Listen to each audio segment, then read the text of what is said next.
حضرت علی رضی اللہ تعالیٰ عنہ سے پوچھا گیا سب سے مشکل سوال: اے علی، والدین کی وراثت میں مرد کے 2 اور عورت کا 1 حصہ کیوں رکھا گیا ہے، جبکہ اسلام تو مساوات کا درس دیتا ہے؟ حضرت علی رضی اللہ تعالیٰ عنہ اچانک سے خاموش ہو گئے۔ مسجد میں منافقین خوش ہونے لگے کہ آج تو علی پھنس گئے ہیں۔ اس سوال کا جواب رسول اللہ بھی بسم اللہ الرحمن الرحیم۔ ایک مرتبہ حضرت علی رضی اللہ تعالیٰ عنہ کوفہ کی مسجد میں تشریف فرما تھے۔ مجمع میں شام سے آیا ہوا ایک مسافر بھی تھا۔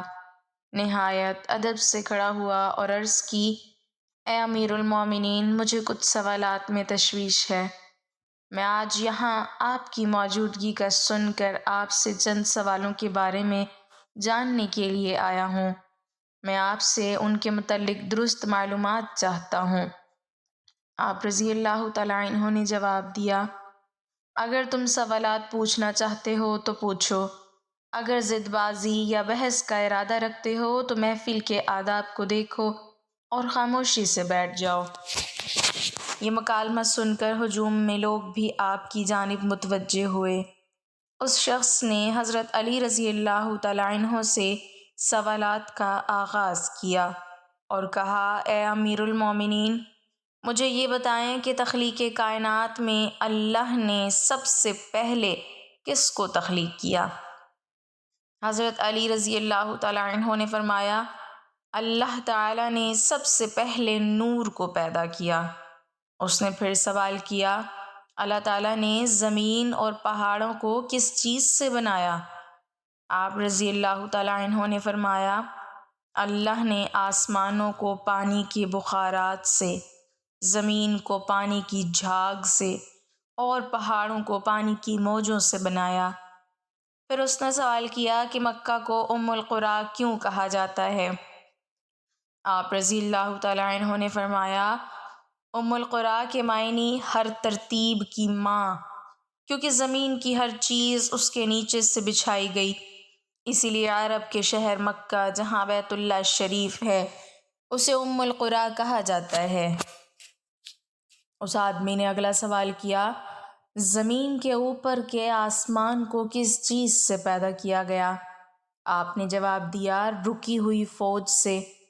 پھر اس نے عرض کی: اے امیر المومنین، سورج اور چاند کا طول و عرض کتنا ہے؟ آپ نے جواب دیا: 900 فرسخ ضرب 900 فرسخ۔ فرسخ فارسی زبان کا لفظ ہے۔ ایک فرسخ میں 10 کلومیٹر لمبائی گنی جاتی ہے۔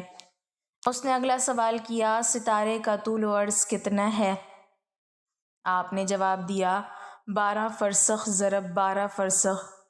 اس اجنبی نے نہایت ادب سے درخواست کی کہ اے امیر المومنین، جیسا کہ قرآن پاک میں 7 آسمانوں کا ذکر آیا ہے، آپ ہمیں ان 7 آسمانوں کے نام اور ان کے رنگ بیان کر دیجئے۔ آپ رضی اللہ تعالیٰ عنہ نے فرمایا: جو آسمان زمین کے اوپر ہے اس کا نام رفیع ہے اور وہ پانی، بخارات اور دھول سے بنا ہوا ہے۔ دوسرے آسمان کا نام قیزوم ہے اور اس کا رنگ تانبے جیسا ہے۔ تیسرے آسمان کا نام مودون ہے اور اس میں ملے جلے رنگ ہیں۔ چوتھے آسمان کا نام عرفلون ہے اور اس کی رنگت چاندنی جیسی ہے۔ پانچویں آسمان کا نام حیون ہے اور اس کی رنگت سونے جیسی ہے۔ چھٹے آسمان کا نام عروس ہے اور وہ سبز یاقوت کا بنا ہوا ہے۔ ساتویں آسمان کا نام اجمہ ہے اور یہ سفید موتیوں سے بنا ہوا ہے۔ اس آدمی نے اگلا سوال کیا: اے علی، آپ مجھے یہ بتائیں، بیل وہ واحد جانور ہے جس نے آسمان کی طرف اپنا سر نہیں اٹھایا، ایسا کیوں ہے؟ آپ رضی اللہ تعالیٰ عنہ نے جواب دیا: جب سے قوم بنی اسرائیل نے گوسالہ کی پوجا کی تھی تب سے بیل شرم کے مارے آسمان کی طرف سر نہیں اٹھاتا۔ گوسالہ ایک سنہری رنگ کا پتھر یا بچڑا تھا جسے موسیٰ علیہ السلام کے دور میں سامری جادوگر نے اپنی جادوئی مہارت سے بولنے اور حرکت کرنے کی طاقت دی اور موسیٰ علیہ السلام کی غیر موجودگی میں بنی اسرائیل نے اس بچھڑے کی پوجا کروائی تھی۔ مجمع میں موجود تمام لوگ حضرت علی رضی اللہ تعالی عنہ کی حاضر جوابی اور علمی قابلیت سے بے حد متاثر ہو رہے تھے۔ شام سے آئے ہوئے مسافر نے اگلا سوال پوچھا، اے امیر المومنین، وہ کون سے نبی تھے جنہوں نے ایک ہی وقت میں 2 بہنوں سے شادی کی تھی؟ آپ رضی اللہ تعالی عنہ فرمانے لگے، وہ حضرت یعقوب بن اسحاق علیہ السلام تھے۔ انہوں نے ایک ہی دن ایک ہی وقت میں 2 سگی بہنوں لیہ اور راحل سے نکاح کیا تھا، لیکن اس کے بعد اللہ نے بیک وقت 2 بہنوں سے نکاح کو اسلام میں حرام قرار دے دیا۔ اس آدمی نے اگلا سوال پوچھا، مد و جزر کیا ہے؟ آپ نے جواب دیا، اللہ نے سمندروں پر ایک فرشتہ مقرر کر رکھا ہے، جب وہ سمندر کے پانی میں اپنا پاؤں رکھتا ہے تو مد پیدا ہوتا ہے، اور جب نکلتا ہے تو جزر پیدا ہوتا ہے۔ مد و جزر سمندر کے پانی کو خود بخود بلند ہونے اور کم ہونے کے عمل کو کہتے ہیں۔ اس آدمی نے اگلا سوال کیا، یہ بتائیں کہ جنات کا باپ کون ہے، اور اللہ نے جنات کی طرف کس نبی کو مبعوث کیا تھا؟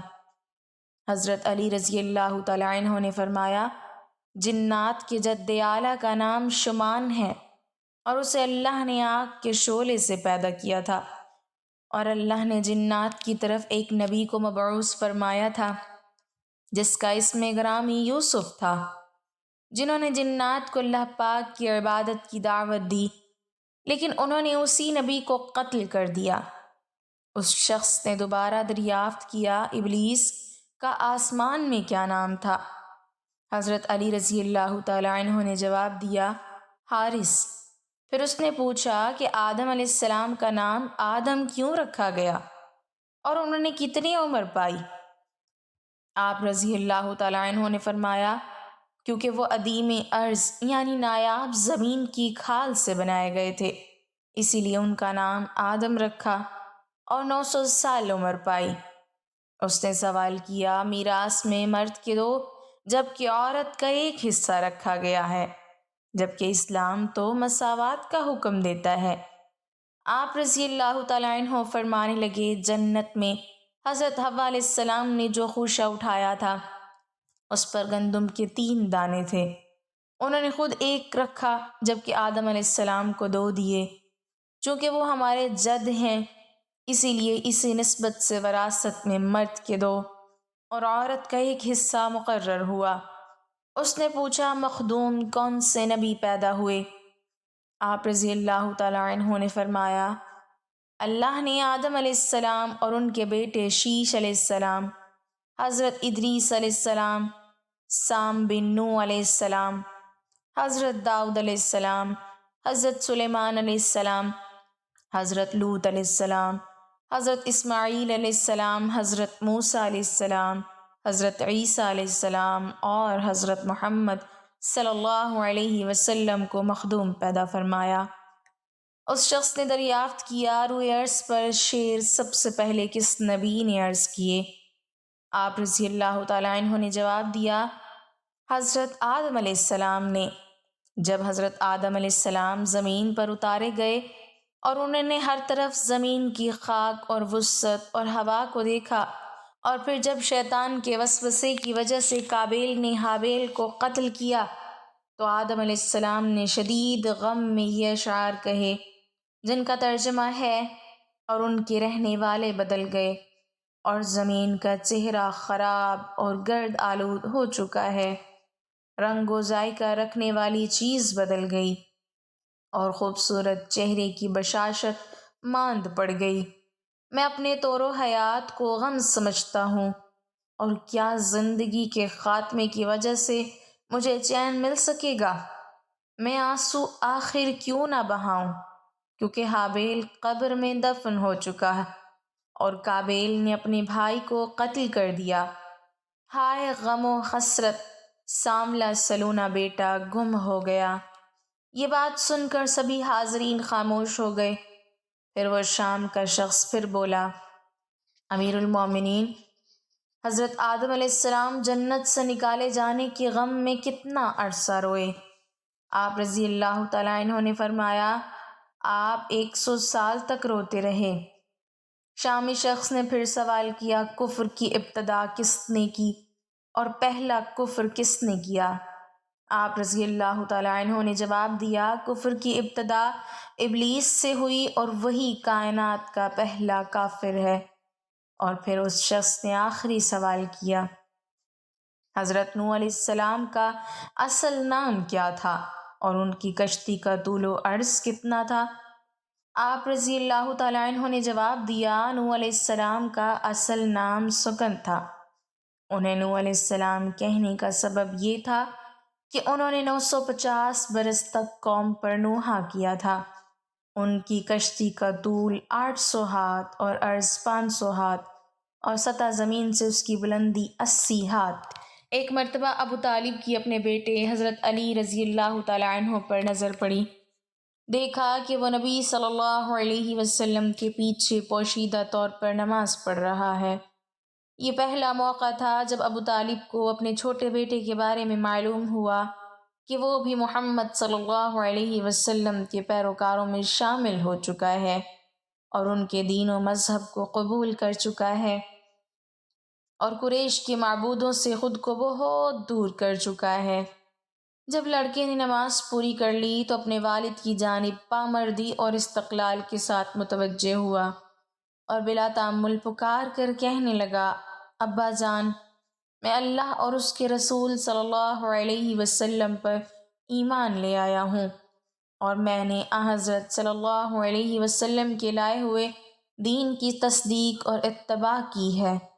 ابو طالب نے کہا یاد رکھو یہ شخص آپ کو خیر و بھلائی کی ہی دعوت دیتا ہے، بس اس کے دامن سے وابستہ رہو۔ امیر المومنین علی بن ابی طالب پرانے و بوسیدہ کپڑے پہنے شکستہ و خستہ حال تھے اور ذکر و تسبیح میں مشغول تھے کہ ابو مریم جو کہ ایک غلام حاضر خدمت ہوئے اور متواضعانہ انداز میں دو زانوں بیٹھ کر عارض ہوئے یا امیر المومنین، میں آپ کے پاس اپنی ایک درخواست لے کر آیا ہوں۔ حضرت علی رضی اللہ تعالیٰ عنہ نے دریافت فرمایا کہ اے ابو مریم تمہاری کیا درخواست ہے؟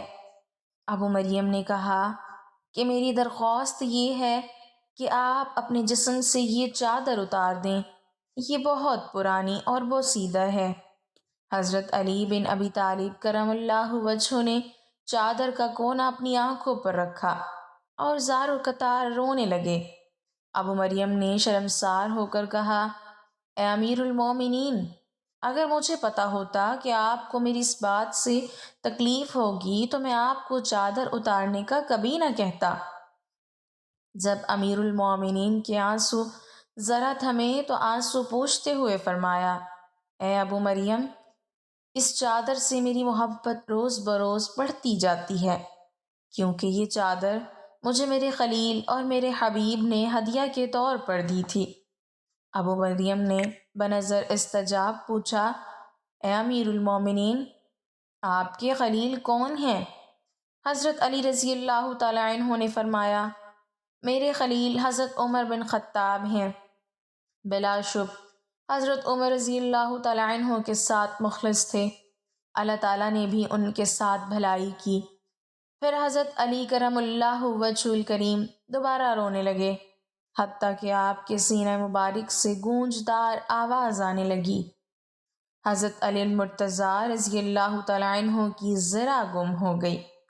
جب تلاش کی تو ایک یہودی کے پاس سے ملی۔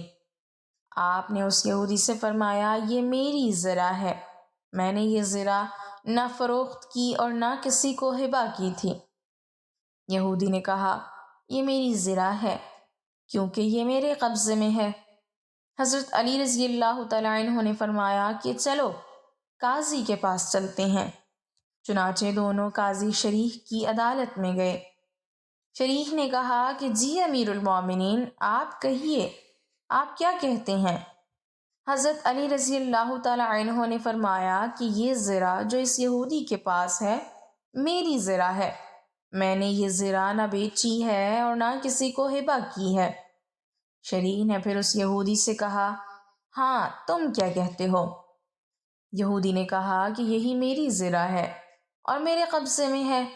پھر شریح نے حضرت علی رضی اللہ تعالیٰ عنہ سے کہا کہ اے امیر المومنین، آپ کے پاس کوئی بینا ثبوت ہے؟ حضرت علی رضی اللہ تعالیٰ عنہ نے فرمایا کہ جی ہاں، یہ قنبر یعنی حضرت علی رضی اللہ تعالیٰ عنہ کا غلام اور حسن میرے گواہ ہیں کہ یہ زرع میری ہے۔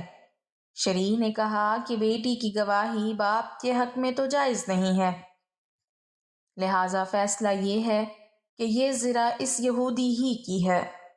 وہ یہودی اس قضیہ سے بے حد متاثر ہوا اور متعجب ہو کر کہنے لگا، امیر المومنین، خود مجھے اپنے قاضی کے پاس لے کر آئے اور ان کے قاضی نے بھی انہی کے خلاف فیصلہ سنا دیا۔ میں گواہی دیتا ہوں کہ یہ دین حق ہے۔ میں گواہی دیتا ہوں کہ اللہ کے سوا کوئی معبود نہیں، اور میں گواہی دیتا ہوں کہ محمد اللہ کے رسول ہیں۔ اے امیر المومنین، یہ زرع آپ ہی کی ہے، لے لیجئے۔ امیر المومنین حضرت علی رضی اللہ تعالیٰ عنہ کی زندگی کا آخری سال تھا کہ ایک دن آپ نماز ادا کرنے کے بعد ممبر پر بیٹھ گئے۔ آپ نے خطبہ پڑھا اور لوگوں کو واعظ و نصیحت کرنے لگے۔ پھر فرمایا، اے لوگو، دوسرے لوگوں کی طرح مجھے بھی عنقریب اس دنیا سے رخصت ہونا ہے۔ بس مجھ سے وہ باتیں پوچھ لو جو تم نہیں جانتے، تاکہ تمہاری معلومات میں اضافہ ہو۔ مجلس میں چند لمحے خاموشی رہی، پھر ایک کوفی نوجوان اپنی جگہ سے اٹھا اور کہنے لگا، اے علی، اب جب کہ ہر چیز جانتے ہیں تو مجھے بتائیں کہ میری داڑھی میں کتنے بال ہیں؟ حضرت علی رضی اللہ تعالیٰ عنہ مسکرائے، لیکن ابھی آپ نے کوئی بات شروع نہ کی تھی کہ مجلس کی خاموشی ٹوٹ گئی اور ہر طرف سے چہم گوئیوں کی آواز آنے لگی۔ سب نے اپنی گردنیں بلند کیں اور سوال کرنے والے کو دیکھنے لگے اور انتظار کرنے لگے کہ آپ کیا جواب دیتے ہیں۔ حاضرین میں کچھ دشمن بھی موجود تھے، اس لیے کہنے لگے، آج علی کوئی جواب نہ دے سکیں گے۔ ہر شخص کی داڑھی کے بالوں کی تعداد الگ الگ ہوتی ہے، اس لیے حضرت علی کو کیسے معلوم ہے کہ اس کے بالوں کی تعداد کتنی ہے؟ چند لمحوں کے بعد حضرت علی رضی اللہ تعالیٰ عنہ نے حاضرین سے پوچھا، اس سوال کا درست جواب کون جانتا ہے؟ حاضرین میں سے کوئی شخص جواب دینے کے لیے تیار نہ ہوا اور مجلس میں چند لمحے خاموشی رہی۔ حضرت علی رضی اللہ تعالیٰ عنہ کی خدمت میں قنبر نامی ایک آزاد کردہ غلام رہتا تھا، جو مکتب علی کا تربیت یافتہ آپ کا خدمتگار اور جانثار تھا۔ سب لوگ قنبر کو پہچانتے تھے۔ جب بھی حضرت علی مسجد سے نکلتے تو قنبر آپ کے ہمراہ رہتا۔ اس موقع پر بھی قنبر دروازے پر نہایت خاموشی سے کھڑا مسجد میں ہونے والی گفتگو سن رہا تھا۔ جب مجلس سے کوئی شخص جواب دینے کے لیے نہیں اٹھا تو حضرت علی نے قنبر کو آواز دی اور کہا، آؤ اور اس شخص کو جواب دو۔ قنبر نے سوال کرنے والے کوفی نوجوان سے کہا، اگر تم لوگوں کے بدخواہ نہیں ہو اور سچے ہو تو اس بات کی تصدیق کرو کہ اس سوال سے تمہارا مقصد کیا ہے۔ ایسا معلوم ہوتا ہے کہ تمہارا مقصد اپنے علم میں اضافہ نہیں ہے، بلکہ تمہاری غفلت اور بدبختی نے اس پر آمادہ کیا ہے کہ مسلمانوں کے پیشوا سے عجیب و غریب سوالات پوچھو۔ یاد رکھو، حضرت علی کو وہ تمام باتیں معلوم ہیں جس میں تمہاری بھلائی ہے۔ میں تمہیں جواب دے سکتا ہوں، لیکن اس سے قبل کہ تمہارے سوال کا جواب دوں، تمہیں معلوم ہونا چاہیے کہ تمہاری داڑھی کے ہر بال میں ایک شیطان چھپا بیٹھا ہے جو تمہارے دل میں وسوسے ڈالتا ہے اور تمہیں راہ راست سے دور کر رہا ہے۔ ہماری رہنمائی کے لیے اللہ تعالیٰ کی کتاب موجود ہے جس میں کوئی کمی بیشی نہیں ہے، لیکن اللہ تعالیٰ کی کتاب بھی آسمان کے ستاروں، فرشتوں اور پیغمبروں کی تعداد بیان نہیں کرتے، اس لیے کہ کئی چیزوں کا شمار کرنا بے حاصل ہے۔ جب تک کہ اس میں فائدہ نہ ہو۔ سوال کرنے والا ابھی تک نہایت بے صبر تھا، اس لیے کہنے لگا، اے قنبر، تو نے واضح و نصیحت تو کر دی لیکن میرے سوال کا جواب نہیں دیا۔ قنبر نے کہا، اگر تم سمجھتے ہو کہ تمہاری داڑھی کے بالوں کی گنتی تمہارے لیے سود مند ہو سکتی ہے تو میں تجھے اس کا جواب بھی دے سکتا ہوں اور تمہیں مطمئن بھی کر سکتا ہوں۔ سوال کرنے والا جوان کہنے لگا، مجھے اس کا کوئی خاص فائدہ تو معلوم نہیں ہے، تاہم میں نے ایک سوال پوچھا ہے جس کا جواب جاننا چاہتا ہوں۔ قنبر نے کہا، مجھے بھی اس میں کوئی فائدہ نظر نہیں آتا، لیکن ایسے سوال کی حیثیت دوسروں کا وقت ضائع کرنے اور بچوں کے افکار کو گمراہ کرنے کے علاوہ کچھ نہیں ہے۔ لیکن ابھی تک اپنے سوال کا جواب مانگنے پر اصرار کر رہے ہو۔ کیا تم گنتی اور حساب جانتے ہو اور 1000 سے لے کر 10,000 تک گنتی کر سکتے ہو؟ اس نے کہا، ہاں جانتا ہوں۔ قنبر نے کہا، جو لوگ عقل مند ہیں وہ کئی مفید کام کرتے ہیں۔ اگر تجھے کسی کام کی فکر نہیں ہے اور نہ ہی کوئی مفید سوال پوچھنا چاہتے ہو تو میں بھی سمجھتا ہوں کہ ممکن ہے اس گنتی سے تمہارا کوئی ذاتی مسئلہ حل ہو جائے گا۔ بہرحال یہ کام نہایت آسان ہے۔ تمہاری داڑھی کافی لمبی ہے، اسے کینچی سے کاٹ دو اور اپنے سامنے رکھو اور بیٹھ کر نہایت آرام سے گنتی کر لو کہ اس میں کتنے بال ہیں۔ اگر اب بھی راضی نہیں ہو تو مجھے بتاؤ۔ مسجد میں بیٹھے ہوئے لوگ بہت خوش ہوئے، کئی چہروں پر مسکراہٹ چھا گئی اور گنگناہٹ شروع ہو گئی۔ دوست اور دشمن ایک دوسرے کو دیکھنے لگے۔ دشمنوں نے کہا، ہم بھی اس موضوع سے غافل تھے، قنبر درست کہتا ہے۔ نادان دوست کہنے لگے، واقعی عجیب سوال اور عجیب جواب تھا۔